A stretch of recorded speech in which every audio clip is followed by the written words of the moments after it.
Assalamualaikum warahmatullahi wabarakatuh. Kami dari kelompok 4 dari kelas GAMB akan mempresentasikan hasil analisis kami yang berjudul tentang perencanaan dan penerapan strategi pemasaran pada kopi tiam asam pedas Tiambuat. Nama saya Vidya dengan NPM 2041028. Halo, perkenalkan nama saya Monika dengan nomor NPM 2041029.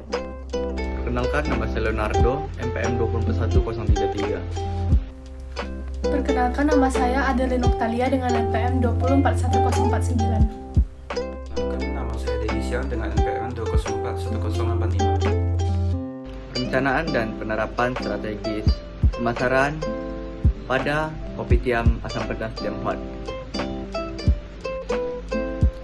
Salah satu usaha yang bergerak di bidang kuliner yaitu kopi tiam asam pedas Tiambuat. Bisnis ini bergerak di bidang kuliner yang sangat populer di Kota Batam. Kopi tiam ini berlokasi di Windsor Center Blok B nomor 18, Nagoya, Batam. Jam operasionalnya itu dari jam 8 pagi sampai jam 2 siang. Kopi tiam asam pedas Tiambuat sudah berjalan sekitar 25 tahun. Tetapi belum ada memiliki alat pemasaran yang melalui media digital. Permasalahan ini menyebabkan kopi tiam Tiambuat tidak memiliki susunan strategis jangka panjang, menyebabkan tidak ada daya tarik konsumen dalam waktu yang akan datang. Selanjutnya saya akan menjelaskan proses perancangan luaran. Tahap pertama yaitu melaksanakan tinjauan lapangan agar bisa mendapatkan UMKM yang belum memiliki strategi pemasaran terutama di bagian pemasaran online. Kopi tiam asam pedas Tiambuat ialah mitra yang dipilih oleh kelompok kami untuk mengimplementasikan strategi pemasaran terutama pemasaran di bidang online. Alasan kami memilih mitra ini dikarenakan UMKM ini belum memiliki strategi pemasaran di bidang online. Tahap kedua yaitu mengidentifikasi permasalahan yang dihadapi oleh kopi tiam asam pedas Tiambuat selama menjalankan usahanya tersebut. Setelah mendapatkan permasalahannya, kami mulai mencari solusi dan memecahkan permasalahan tersebut agar target yang diinginkan oleh mitra bisa tercapai. Tahap ketiga ialah mulai mengumpulkan data-data yang dibutuhkan pada saat mendaftarkan usaha milik mitra di aplikasi yang tercantum pada luaran yang sudah disiapkan sebelumnya dan diantaranya yaitu WhatsApp Business dan Instagram. Tahap keempat yaitu menciptakan desain-desain terbaik sesuai dengan strategi pemasaran dan mengimplementasikan strategi perilaku konsumen agar lebih menarik.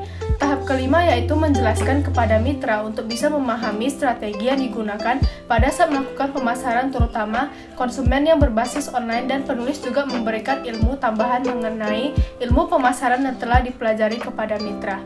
Tahap keenam yaitu merancang buku daftar menu yang ada di kopi tiam asam pedas Tiambuat yang mudah dipahami dan tentunya menggunakan desain yang menarik perhatian konsumen. Tahap terakhir yaitu tahap finalisasi pada strategi pemasaran, yang dimana tidak terjadinya perubahan atau hal yang perlu ditambahi lagi sehingga luaran yang dihasilkan bisa tercapai sesuai yang sudah dirancang sebelumnya. Selanjutnya yaitu tahapan pelaksanaan yang kami lakukan pada awal Juni 2021.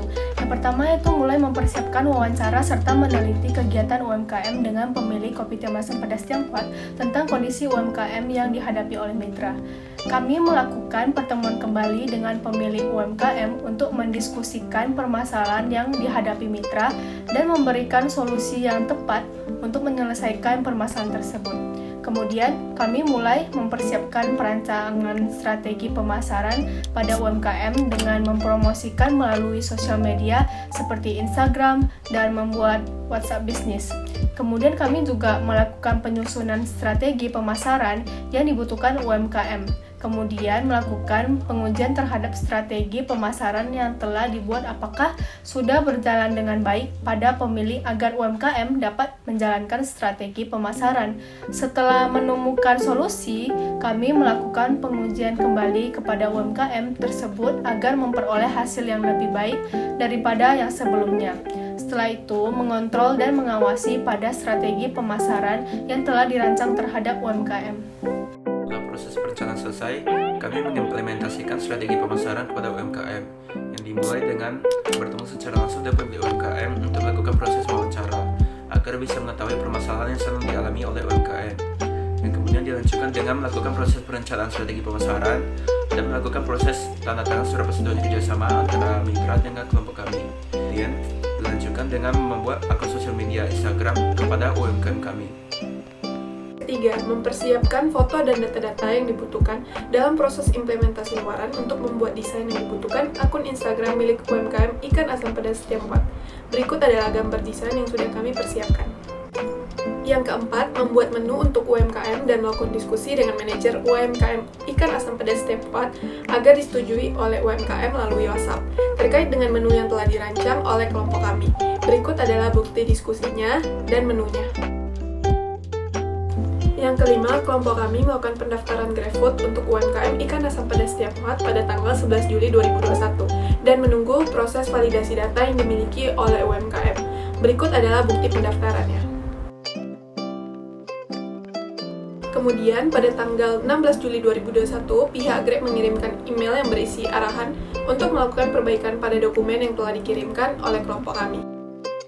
Setelah berdiskusi dengan pemilik UMKM Ikan Asam Pedas Tiongkok, kami bersepakat untuk mengajukan pembatalan proses pendaftaran serta proses validasi pada GrabFood melalui media telepon.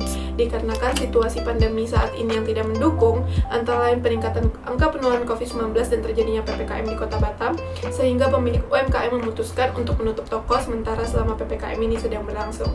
Alasan utama dari pembatalan pendaftaran GrabFood ini dikarenakan karyawan Ikan Asam Pedas Tiongkok yang jumlahnya hanya terbatas dan pandemi virus COVID-19 ini mengakibatkan penurunan jumlah omset pada UMKM sehingga pemilik UMKM mengambil tindakan dengan melakukan pengurangan karyawan serta tidak mengambil tindakan lebih lanjut untuk menambah jumlah karyawan.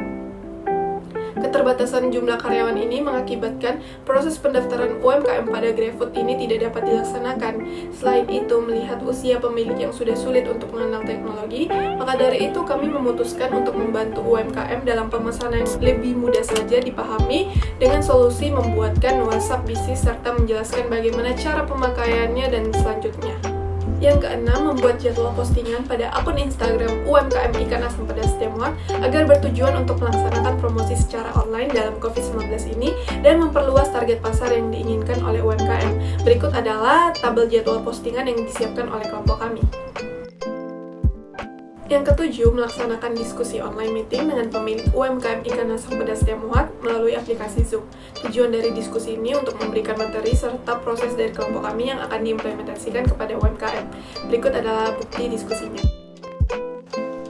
Dan selanjutnya kondisi UMKM setelah diterapkannya strategi pemasaran ternyata cukup banyak antusias yang didapatkan baik itu dari pihak mitra maupun dari pihak konsumen. Dan diantaranya dengan dibuatkannya sistem sosial media yaitu Instagram ternyata lebih banyak mendatangkan konsumen dan mengetahui profil serta testimoni dari UMKM tersebut. Sehingga ada beberapa yang konsumen yang bertanya tentang menu-menu yang ada pada UMKM tersebut. Selain itu, jumlah followers yang terdapat pada akun Instagram milik mitra mengalami peningkatan sejak dibuatnya akun Instagram tersebut. Meskipun ada yang bertanya tentang menu pada UMKM tersebut, mitra memutuskan untuk belum membuka usaha tersebut karena maraknya virus COVID-19 dan ditetapkannya PPKM di Batam. Sehingga mitra berpendapat untuk memutuskan rantai penularan virus COVID-19 yang terjadi apabila konsumen makan di tempat. Maka dari itu, pendapatan yang milik mitra, kelompok kami tidak bisa mempredisikannya. Dengan adanya WhatsApp bisnis, konsumen mulai tertarik untuk memesan pada UMKM tersebut, dan ada juga konsumen yang bertanya-tanya tentang seputar makanan yang tersedia pada UMKM tersebut, sehingga konsumen mulai mengetahui informasi yang lebih dalam tentang bagaimana cara mengorder pemesanan yang banyak dan reservasi jika saat UMKM tersebut memutuskan untuk membukanya.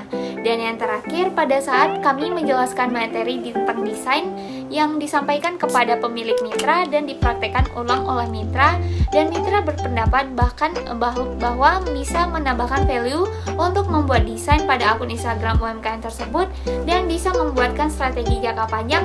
Nah, setelah kesimpulan yang sudah kami simpulkan sebelumnya, kami bisa memberikan saran kepada mitra bahwasannya untuk menerapkan solusi-solusi yang sudah kami berikan untuk memecahkan permasalahan yang terjadi. Dengan menerapkan solusi tersebut, maka UMKM bisa mendapatkan tingkat penjualan yang lebih tinggi walaupun lagi kondisi pandemi saat ini. Dan kami berharap Kopitiam bisa mendapatkan keuntungan yang lebih tinggi daripada keadaan sebelumnya dengan menerapkan sistem promosi yang sudah kami tetapkan sebelumnya. Dan diharapkan bisa digunakan sebagai strategi jangka pendek ataupun jangka panjang. Sekian dari kelompok kami. Apabila ada kesalahan pada saat menjelaskan, mohon dimaafkan. Wassalamualaikum warahmatullahi wabarakatuh.